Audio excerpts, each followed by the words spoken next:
오늘 우리에게 주신 하나님의 말씀은 시편 37편 4절부터 11절까지의 말씀입니다.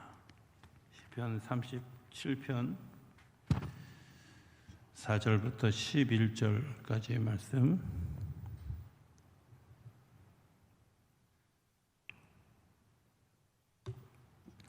이 계시의 말씀을 봉독하는 동안에 살아계신 하나님의 음성을 친히 들으실 수 있게 되길 바랍니다. 또 여호와를 기뻐하라. 그가 내 마음의 소원을 내게 이루어 주시리로다. 내 길을 여호와께 맡기라. 그를 의지하면 그가 이루시고 내 의를 빛같이 나타내시며 내 공의를 정오의 빛같이 하시리로다. 여호와 앞에 잠잠하고 참고 기다리라. 자기 길이 형통하며 악한 꾀를 이루는 자 때문에 불평하지 말지어다. 분을 거치고 노를 버리며 불평하지 말라. 오히려 악을 만들 뿐이라. 진실로 악을 행하는 자들은 끊어질 것이나 여호와를 소망하는 자들은 땅을 차지하리로다. 잠시 후에는 악인이 없어지리니 내가 그것을 자세히 살필지라도 없으리로다. 그러나 온유한 자들은 땅을 차지하며 풍성한 화평으로 즐거워하리로다. 아멘. 할렐루야. 하나님께서 주시는 은혜와 평강이 이곳에서 또 영상 앞에서 예배하는 모든 이들 가운데 넘쳐나게 되기를 주의 이름으로 축복합니다. 시간 관리를 담당하는 한 전문가가 대학생들 앞에서 강의를 하게 되어졌습니다. 그 시간 관리 전문가가 항아리를 들고 강의실에 들어와서 교탁 위에 이렇게 항아리를 올려놓았습니다. 학생들이 의아한 얼굴로 쳐다보니까 이 교수님이 준비해온 그 보따리 하나를 풀어서 큰 돌멩이를 그 항아리에 집어넣기 시작합니다. 항아리에 아주 차곡차곡 쌓여서 항아리 입구까지 차게 되었습니다. 그리고 학생들에게 묻습니다. 여기에 다른 것을 더 넣을 수 있을까요? 이렇게 질문했습니다. 학생들이 아니요, 거기에 아무것도 집어넣을 수 없습니다. 이렇게 대답했습니다. 근데 교수님이 뭐라고 얘기하냐면 아닙니다 하고 다시 준비해온 보따리 하나를 다시 꺼냅니다. 그 주머니 속에는 아주 작은 돌들이 있었습니다. 그 돌들을 큰 돌들 사이에 이렇게 하나하나씩 넣게 되어졌죠. 그리고 역시 항아리 입구까지 가득 채웠습니다. 자, 또 교수님이 물어봅니다. 학생들에게 여러분들 여기에 더 다른 것을 채울 수 있을까요? 학생들이 대답합니다. 네, 채울 수 있습니다. 뭔가 마술을 부리는 것 같은 느낌이 들지만 학생들이 그렇게 대답했고 교수님은 네, 맞습니다. 그리고 다시 준비해온 그런 그 보따리 하나를 풉니다. 거기에는 모래가 있었습니다. 돌과 돌 사이, 작은 돌 사이에 모래를 부어 넣으니까 모래가 아주 가득 채워지게 되어졌습니다. 다시 학생들에게 묻습니다. 여러분들 여기에 무엇을 또 넣을 수 있을까요? 학생들의 반은 아니요, 넣을 수 없습니다. 또 학생들의 반은 넣을 수 있습니다. 이렇게 대답했죠. 교수님이 다시 이번에는 주전자를 들어서 그 항아리에 물을 붓습니다. 그리고 아구까지 가득 채웠습니다. 이번엔 학생들에게 이렇게 질문합니다. 자, 여러분들 제가 오늘 이 실험을 한 이유가 무엇인지 아십니까? 라고 질문했습니다. 학생 하나가 손을 들고 이렇게 대답했습니다. 우리가 아무리 꽉 짜여진 스케줄을 산다 할지라도 그 스케줄 사이에 얼마든지 우리의 또 다른 스케줄을 집어넣을 수 있다는 것입니다. 라고 대답했습니다. 교수님이 아닙니다. 이렇게 대답합니다. 교수님이 대답하신 대답은 이 실험의 목적은 이런 것입니다.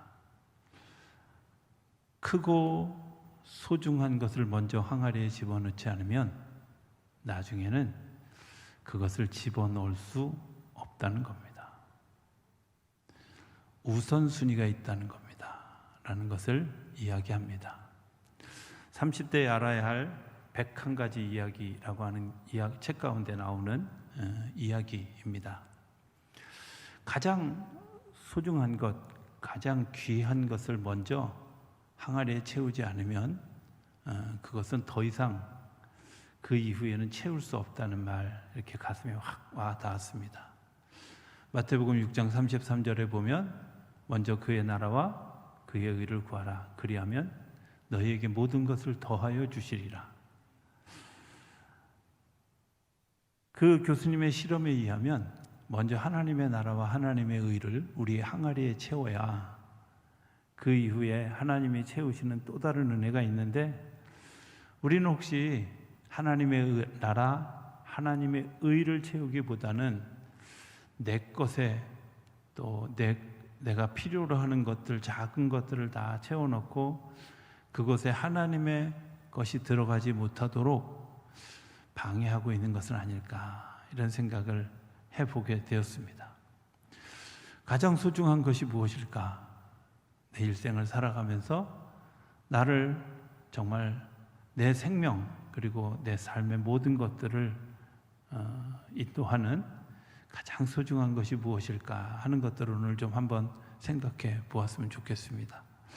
오늘 시편 기자는 이렇게 이야기합니다. 또 여호와를 기뻐하라. 그가 내 마음의 소원을 내게 이루어 주시리로다. 여호와를 기뻐하는 것이 그가 가진 가장 소중한 것이라고 오늘 시편 기자는 이야기합니다. 이 세상의 가장 큰 것 뭘까요? 저는 가장 큰 것이 하나님이라고 생각합니다. 하나님이 내 중심을 채우지 않으면 그 항아리에 아무리 많은 것이 들어있어도 내 위기를 만났을 때, 어려움을 만났을 때 그것들을 극복할 힘을 공급해 주지 못한다는 사실을 시간이 지나고 삶을 살아오면서 알기 때문입니다.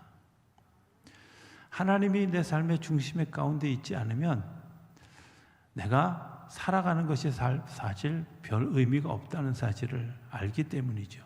그러나 많은 사람들이 하나님의 것을 채우기보다는 내 욕심과 내 생각과 내 마음 같은 것들을 더 많이 채워놓고 하나님의 것을 채우려고 하니까 어렵습니다. 들어가지 않습니다. 받아들일 수 없습니다. 이렇게 표현하고 있는 것이죠. 시편 기자는 얘기합니다. 여호와를 기뻐하라. 그가 내 마음의 소원을 내게 이루어 주시리로다. 이런 생각을 해봤습니다. 다윗이라는 사람, 그가 왕이 되기를 꿈꿨을까요? 한 번도 그런 적이 없었어요.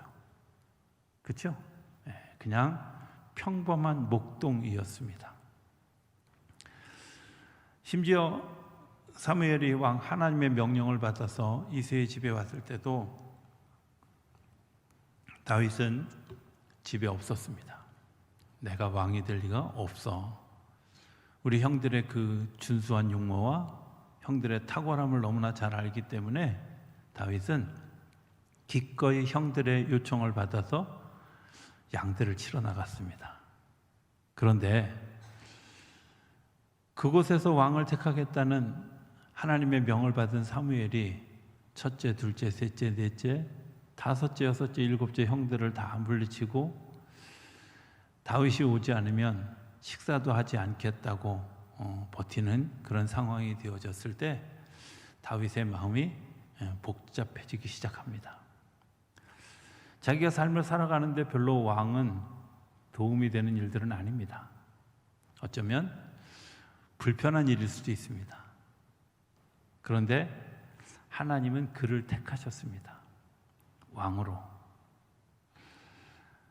하나님이 다윗에게 일생을 살아가면서 가장 좋은 것을 주시기 위해서 그를 왕으로 택한 것이죠. 그 왕으로 택해진 그 일, 내가 기름 부음을 받고 난 다음에 다윗의 태도가 마음이 달라졌습니다. 어떻게 달라졌을까요? 그것은 내가 이제 왕으로서 살아야 된다고 하는, 왕으로서 가져야 될 것들을 내가 지켜야 한다고 하는 그런 마음의 빛이 생기게 되어졌죠. 그래서 더 하나님을 바라볼 수밖에 없고 하나님을 더 신실하게 신뢰할 수밖에 없는 거죠. 하나님을 바라보라고 이야기하는 그 속에는 먼저 하나님이 우리를 불러주셨고 하나님이 우리를 사랑해 주셨고 하나님이 우리에게 일을 맡겨주셨다고 하는 사실을 우리가 알기 때문에 하나님을 바라보는 겁니다. 그 항아리에 무엇을 먼저 채워야 할까? 하나님이 나를 선택해 주셨습니다. 하나님이 나를 불러주셨습니다.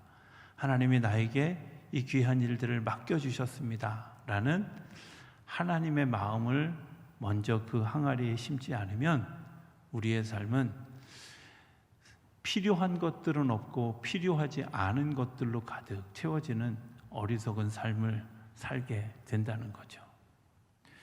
다윗은 그것을 항아리의 가장 소중한 곳에 모셔 두었습니다. 5절에 보면 이렇게 이야기합니다. 내 길을 여호와께 맡기라. 그를 의지하면 그가 이루시고. 다윗의 삶에 하나님의 관여가 시작되어지고 훈련이 시작되어졌습니다. 그런데 그 훈련은 때로 아주 피곤한, 아주 힘든 여정을 걸어가야 되는 것들이죠.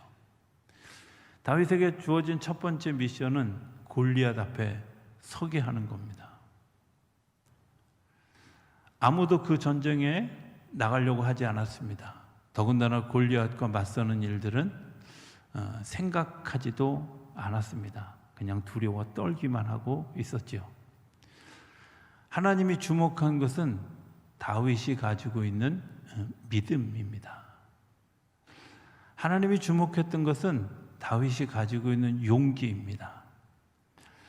다윗의 마음속에 어떤 마음이 들기 시작했냐면 저 사람이 감히 우리 하나님을 능욕해? 하나님의 백성을 능욕해? 내가 용서할 수 없어 라는 하나님에 대한 신실한 충성심과 그 믿음입니다. 그리고 물맷돌을 들고 골리앗과 싸우러 나갑니다. 저는 가끔 이 다윗과 골리앗의 전쟁을 보면서 이런 생각합니다. 만약에 다윗이 그 물맷돌을 던졌는데 워낙 골리앗이 크기 때문에 표적이 커서 아무데나 맞을 수 있을 거 아니에요. 그렇죠? 예를 들어 다윗이 물맷돌을 던졌는데 골리앗의 배를 맞췄다. 이게 무슨 심각한 영향을 주겠어요? 또 골리앗의 볼을 좀 때렸다든지 아니면 스쳤다든지 대단한 영향을 주지 못했을 거라고. 오히려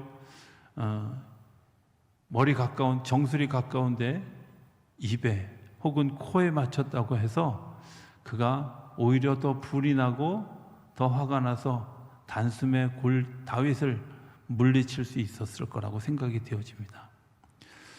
다윗이 믿음을 가지고 던진 그 물맷돌을 하나님이 정수리에 맞춰주셨다. 이렇게 생각되지 않으십니까? 저는 그렇게 생각합니다. 다윗이 물론 훈련되어지고 연습되어진 그 확신, 믿음을 가지고 던져진 정확히 정수리를 향해서 던져진 그 돌이 정말 급소에 맞을 수밖에 없도록 하나님이 바람과 공기의 저항을 맞춰주셨다. 이렇게 생각해 보면 다윗의 믿음과 하나님의 도우심의 승리죠. 그러나 하나님의 도우심이 있어도 내가 그 돌을 던질 수 없다면, 그리고 그 전장에 나갈 수 없다면 우리는 승리할 수 없는데, 하나님은 우리가 그 훈련의 장에 믿음으로 서도록 우리를 훈련시키는 거죠. 어려운 일이 겹치면 그 어려운 일이 닥쳤을 때 내가 믿음으로 이것을 돌파하려고 하는 마음을 가지게 하고 믿음으로 그 일에 뛰어들면 하나님이 그 일을 인도해 주시고 도와주시는 줄로 믿습니다.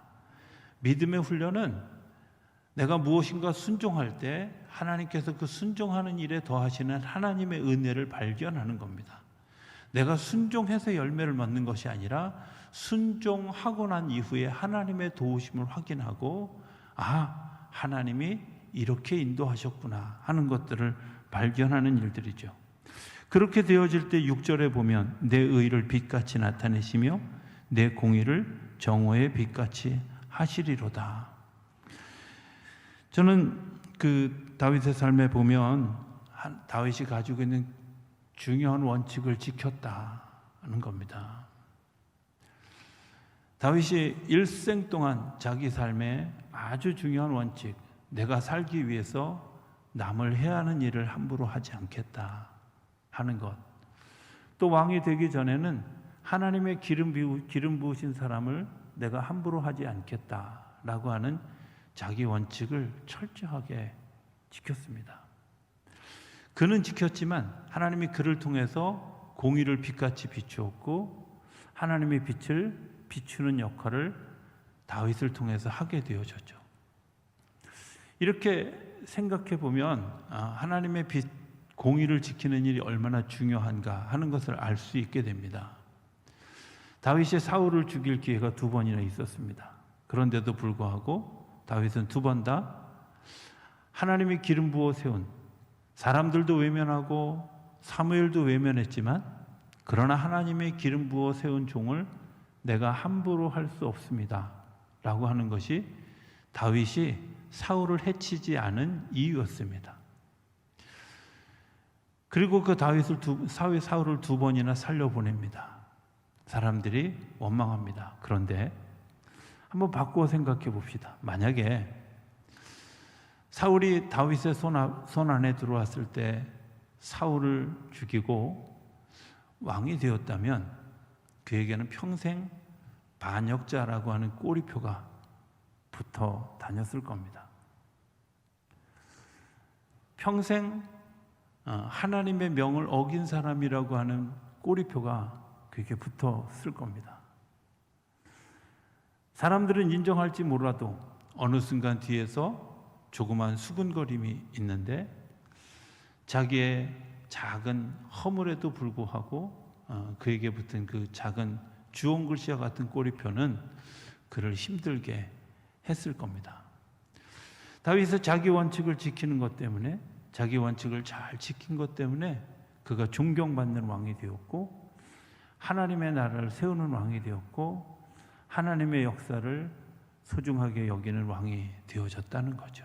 뿐만 아니라 다윗이 한 사람 한 사람을 소중하게 여기는 그런 왕이었다는 사실은 그가 자기의 양들을 잘 지킨 것뿐만 아니라 자기 부하들을 소중하게 여기는, 사무엘상 22장에 보면 아들람 굴에 그가 피해 있을 때 빚지고 억울하고 원망당하고 망한 사람들 400명이 아들람 굴로 찾아왔습니다. 그리고 다윗 왕이여 우리를 먹여주십시오. 다윗도 쫓겨다니고 하루하루 양식이 지금 달랑달랑하는 그 순간에 400명이나 찾아왔을 때 너희가 올 때가 못돼 나도 가난뱅이야 이렇게 얘기하지 않고 그들을 거두었고 그들을 섬겼습니다. 그 섬긴 사람들이 훗날 다윗 왕조의 충신들이었고 싸움의 대가들이었고 전쟁에서 승리하게 한 주요 인사들이었다는 것을 생각해 보면 다윗이 그들의 처지를 불쌍히 여기고 그들과 더불어서 살았던 그 삶의 영역, 그것을 통해서 하나님의 공의, 하나님의 사랑을 다윗을 통해서 드러내게 되었다라고 하는 것이죠. 두 번째, 그 항아리에 채워야 될 또 다른 소중한 것 하나는 하나님이 우리를 다스려 가신다고 하는 사실을 아는 겁니다. 하나님이 나를 불러주셨고 소명을 주셨다는 것과 더불어서 하나님이 나를 다스려 가신다는 사실을 아는 거죠.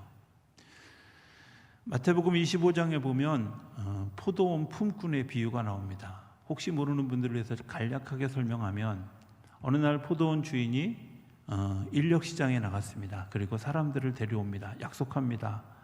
오늘 하루 동안 일하면 내가 한 데나리온에 하루 품삯의 일당을 너희들에게 주겠다 약속하고 그들을 데려옵니다. 그리고 우리나라 시간으로 9시에, 다시 12시에, 그리고 오후 3시에, 오후 5시에 각기 나가서 또 품꾼들을 데려옵니다. 약속합니다. 한 데나리온씩을 주겠다고. 그 한 데나리온씩을 마지막에 줄 때 아침부터 왔던 사람들은 항의를 합니다. 1시간 일한 사람을 한 데나리온 줬다면 우리한테는 12데나리온 다 안 받겠습니다. 10데나리온은 주셔야 되지 않겠습니까? 이런 항의를 할 때 예수님이 하신 이야기입니다. 제가 양문교에 있을 때, 구로동에 살 때 저희 집 근처에 외국인 노동자들이 있는 인력시장이 있었습니다. 어느 날 새벽에 그곳을 지나가게 되어졌을 때 그곳이 인력시장이구나 하는 걸 제가 알았죠. 그런데 그곳에 정말 많은 사람들이 이제 자기의 일을 위해서 사람들을 기다리고 있었습니다. 물론 그 중에는 예약된 사람도 있었을지 모르지만 예약되지 않고 그냥 무작정 나와서 필요로 하는 그 자리에 자기가 가기를 원해서 기다리는 사람들도 있었을 겁니다. 저게 시장이 있구나 이렇게 생각했는데 얼마간 지나고 난 다음에 신방을 위해서 그 동네에 다시 갔는데 여전히 그 시장에 사람들이 다 데리고 가는 시간이 끝났는데도 불구하고 또 다른 그런 일하는 곳에서 자기들을 불러주기를 기다리며 그곳에 머물러 있는 사람들을 보게 되어졌습니다. 그러면서 그 마태복음 25장에 나오는 이야기가 가슴으로 와 닿았어요. 아침 대바람에 사람들에게 이제 그 인력시장에 다 사람들이 가고 난 다음에 자기들이 이제 또 다른 기회가 있을까 하고 기다리던 사람들, 나에게 또 다른 찬스가 있을까 하고 기다리는 그 사람들, 거기서 뭘 하는지, 어떤 사람들은 거기서 서로 이야기를 하고 이런 사람들도 있고, 때로는 이 기다림이 지루해서 모여 앉아서 서로 공놀이를 하는 사람도 있을 수 있고, 어쨌든 그 사람들의 똑같은 심정은 오늘 내가 일하지 않으면 우리 식구들을 먹일 수도 없고, 오늘 내가 일하지 않으면 나는 패배자라고 하는 생각, 오늘 내가 일하지 않으면 나는 아무것도 할 수 없다는 그런 마음들이 그의 삶 가운데 있을 때 하나님이 그들의 삶에 찾아오셔서 그들을 이끌어 주셨다는 거예요. 예수님이 그들의 자리에 오셔서 그들에게 일할 기회를 허락해 주셨다는 거예요. 하나님의 다스리심은 여기에 있습니다.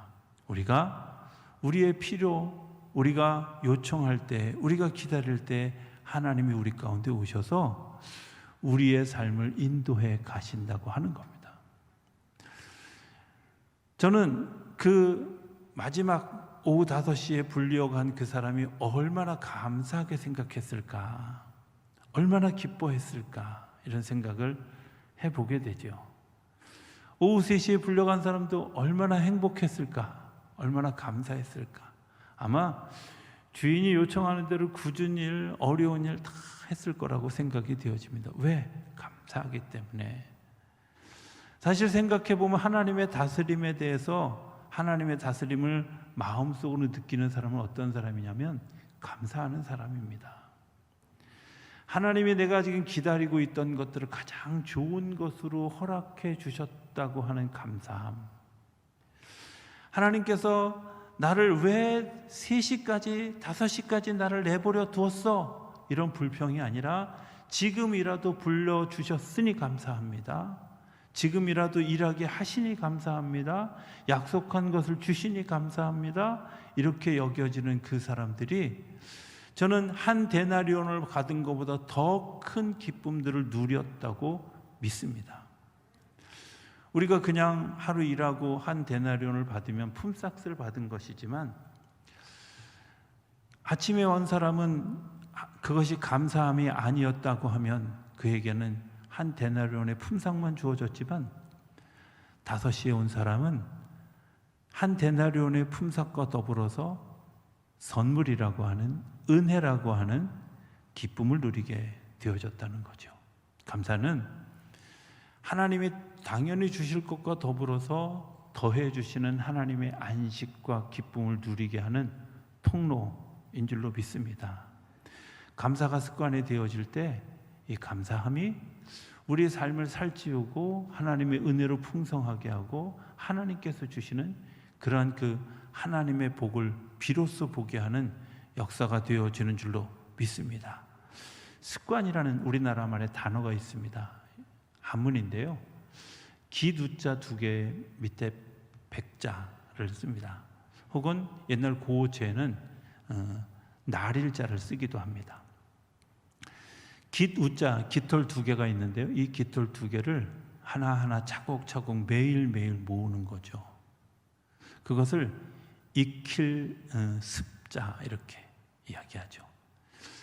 무엇을 익히고 배운다는 것은 깃털처럼 날아가기 쉬운 것들을 내 삶에 하나하나 실천해 가는 것들을 통해서 삶의 습관을 만드는 거예요. 삶의 문화를 만드는 거예요. 감사는 감사하는 그런 그 습관을 통해서 감사가 쌓여져 가고 감사가 습관이 되어져 가고 습관이 되어진 사람들이 자동적으로 얻는 복이 그게 하나님께서 우리에게 주시는 복이죠. 감사가 습관이 되기 위한 그런 일들을 오늘 우리가 하고 있습니다.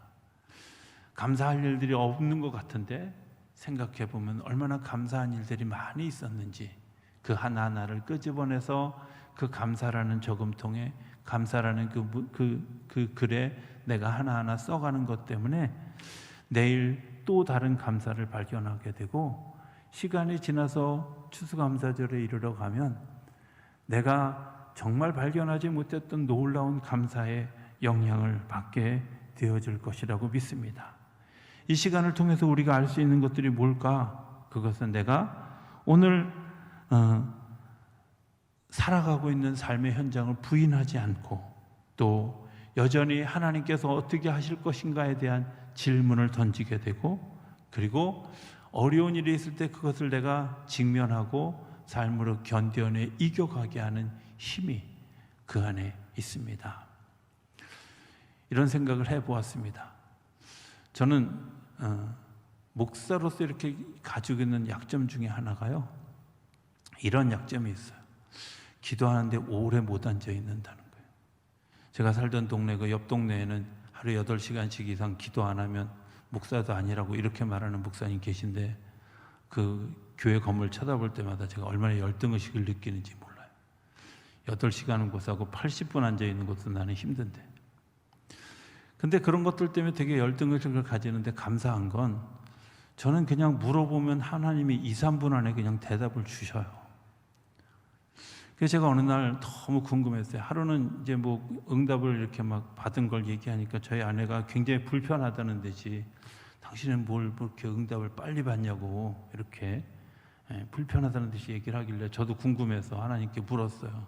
하나님, 저는 왜 이렇게 응답이 빨리 주세요? 그랬더니 너 엉덩이가 가볍잖아.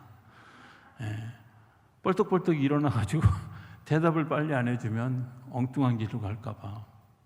그런데 감사한 건 기도하는 일은 그렇게 막 힘들어 하는데 그것을 분석하고 연구하고 성경적으로 어떻게 대입하고 하는가 하는 것들을 연구하는 일은 제게 또 다른 장점이더라고요. 그러니까 하나님이 진득하게 기도하지 못하는 나의 약한 부분을 다른 것으로 채워주셔서 하나님의 사람이 되게 하는 거죠.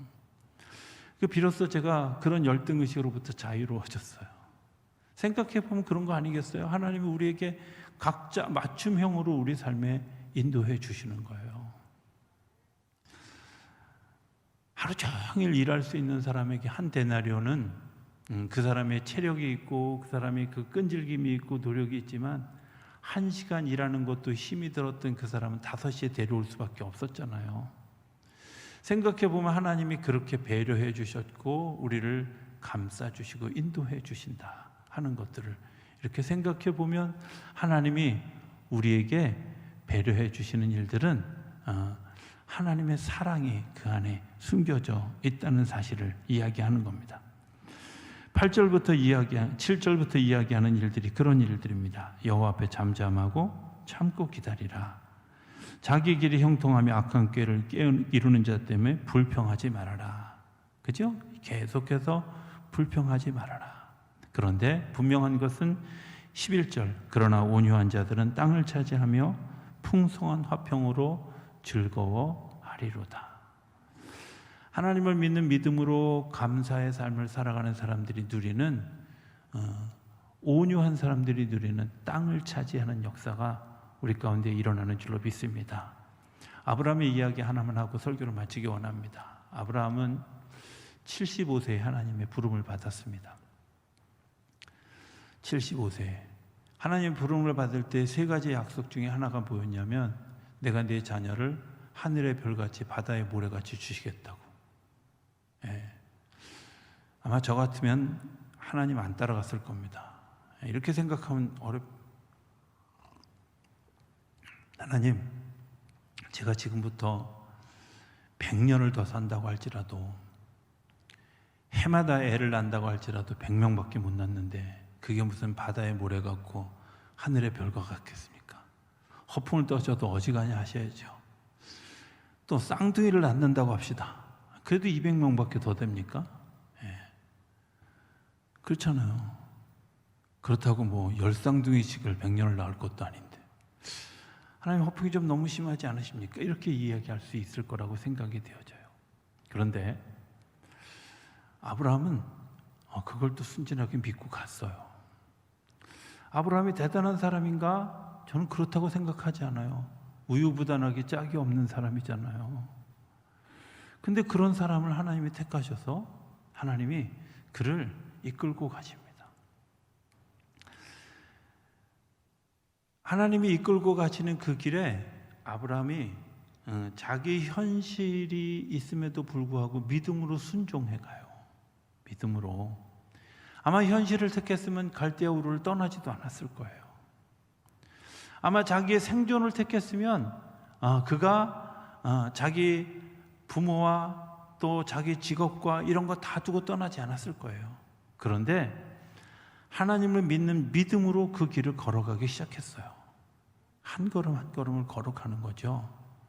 그리고 나중에 그가 믿음의 조상이라는 칭호를 얻었어요. 어느 날 갑자기 얻어진 게 아니라 하늘로부터 부어진 선물이 아니라 그가 믿음을 가지고 한 걸음 한 걸음을 걸어간 열매였어요. 특별히 그가 마지막에 하나님이 자기 아들 이삭을 바치라고 할 때에 그의 태도를 보면 얼마나 그가 신실한 믿음의 사람인가 하는 것을 알 수 있어요. 아내와 의논하지 않은 것뿐만 아니라 아무도 보지 않는 새벽에 그 길을 떠납니다. 그리고 산 밑에 이르러서는 종들마저도 다 놔두고 이삭과 아브라함만 둘만 올라갑니다. 아마 종들이 쫓아 올라갔으면 주인님 이러시면 안 됩니다 하고 말렸을 겁니다. 그런 모든 상황을 다 끊어놓고 그리고 오직 재물과 당신만 그 산을 오르게 되죠. 그런데 하나님이 그것을 귀하게 여기시고 준비하신 하나님의 재물과 더불어서 믿음의 조상이라고 하는 그런 영광된 칭호를 내리게 되잖아요. 오늘 내가 살아가는 그 한 걸음 한 걸음이 얼마나 중요한지, 내가 믿음으로 걷는 한 걸음 한 걸음이 얼마나 중요한지, 내가 믿음으로 감사하는 그 한 걸음 한 걸음이 오늘은 별로 큰 것 같지 않지만, 오늘은 작은 것 같고 희미한 것 같지만 하나님이 그 일들을 통해서 가장 좋은 것으로 주시는 하나님의 역사를 경험하게 하실 줄로 믿습니다. 그 한 걸음 한 걸음을 믿음으로 걸어가는 일에 헌신하고 결단하고 그 걸음을 걸어가는 여러분들 한 분 한 분에게 하나님의 놀라운 그런 은혜와 복이 함께하게 되기를 주의 이름으로 축복합니다.